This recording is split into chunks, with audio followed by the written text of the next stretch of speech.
शेतकऱ्यांच्या कर्जमाफीच्या मुद्द्यावरून बच्चू कडू पुन्हा आक्रमक झालेत।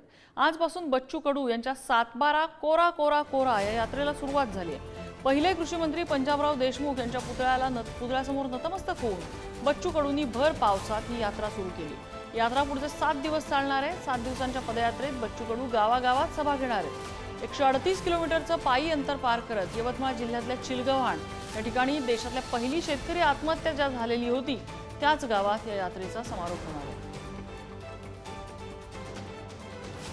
जेथपर्यंत कर्जमाफी होत नाही ना आमच्या मागण्या पूर्ण होत नाही। मेंढपाळ असेल, तुमचं मच्छीमार असेल, दूध व्यावसायिक असेल, कांदा उत्पादक शेतकरी असणार, नौकर भरती असेल, दिव्यांगाचा पगार असेल, याच्यावर निर्णय घ्यावा आणि नाही घेतला तर आमची महाराष्ट्राच्या कानाकोपऱ्यात ही पदयात्रा टप्प्याटप्प्यानं काढल्या जाईल। 2000 किलोमीटर फिरून 2 तारखेचं आंदोलन आम्ही मोठं करणार आहोत। सगळ्यांना आवाहन करणार आहोत गावागावात खेड्याखेड्यात जाऊन का 2 ऑक्टोबर चलो मुंबई। मी स्वतः लेखी दिलाय, मी बच्चू कडूला लेखी दिलाय त्यांच्या आंदोलनात जाऊन की बच्चू कडू जे आपल्याला कर्जमाफी करायची आहे ते आमचं वचन आहे, आमचा अजेंडा आहे। आम्ही निवडणुकीच्या काळात संकल्प केला आहे, देवेंद्र फडणवीस सरकारने कबूल केला आहे शेतकऱ्याला कर्जमाफी करू।